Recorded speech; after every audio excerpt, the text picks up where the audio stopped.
What's going on, y'all? Welcome to another episode of the Proverbial Life Podcast. So, I want to show you this video from a pastor who pours out his heart. And I really want you to hear what he's saying, and I want you to feel what he's saying, right? And you're going to understand what I mean by that here in a minute. But when you hear this man's cry and his honesty about his struggle of being a pastor for so many years and being burnt out, please keep in mind that we hear this often, but we seriously need to pray for our pastors.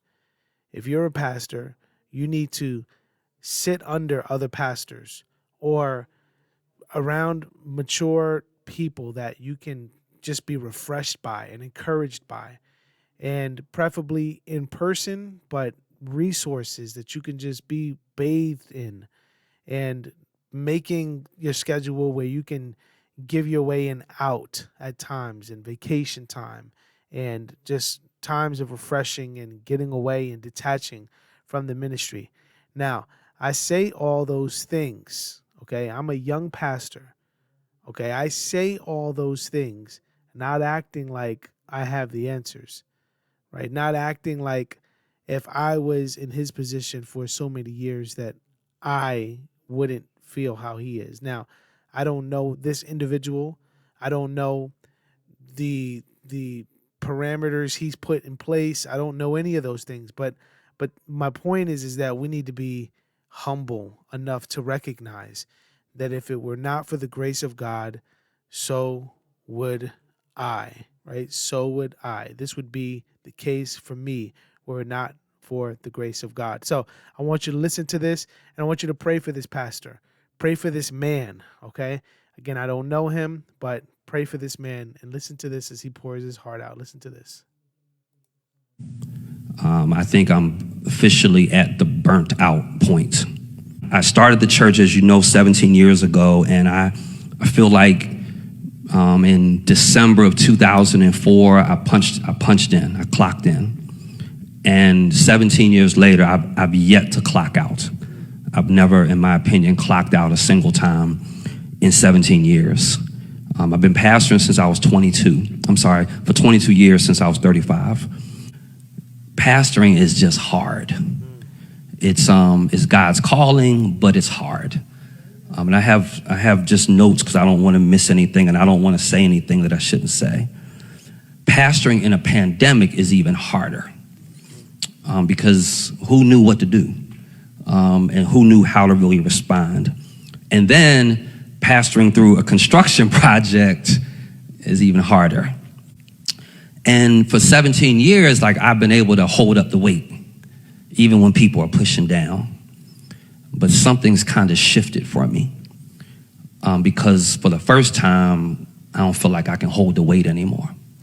I'm spent now. I don't have anything left.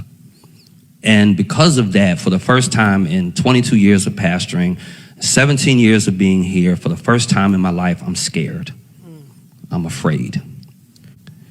I'm scared because I don't know what the stress is doing to me that I don't know about. And so I'm scared because I'm changing.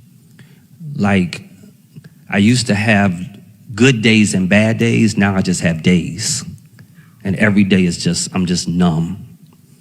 So I'm changing, and I wake up, and I'm as tired as I was when I went to sleep because I feel like I spent the whole night fighting in my spirit. So I'm scared that, I'm going to wake up and I'm going to have had a stroke in the middle of the night, or I'm going to wake up and I would have had a heart attack, or I will wake up and I would not be able to talk anymore. If I keep doing exactly like I'm doing, I feel like I'm not going to make it. And I feel like I'm not going to finish. And so the biggest issue is I don't heal fast anymore.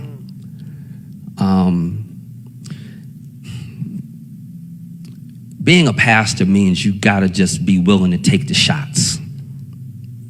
That's just part of the call. Folk come for you. They criticize you. They abuse you. That's the call, right? I'm used to that. The difference is I'm not healing as fast anymore. Mm. All right. So you heard the pastor. He poured out his heart. And again, it's easy for any of us to be looking from the outside in and coming up with a list of things he could have done and should have done throughout the years. But I really want you to hear his words and hear his heart. That man is tired. That man is broken. That man is ready to quit. And he doesn't even know how he's going to respond from day to day. And there's something about people who give themselves over for others that just empty them and wear them out, that they oftentimes are left dry and dead. And I don't have the answer to what the solution is. Again, I think a lot of it has to do with taking care of yourself, because in the business of taking care of others, it's easy for you to neglect yourself. I've seen that in my own life. I've seen that in the lives of other men of God who've given themselves over to the ministry. Oftentimes, they've neglected their families because of ministry. And that's not good. And it's all for the glory of God, right? And it's the priorities run amok, not right, not in order. There's no accountability. And again, I'm not saying any of that was this pastor's situation, but it just causes you to pause and think and evaluate. So if you would, let's pray for this man. Let's pray for his well-being.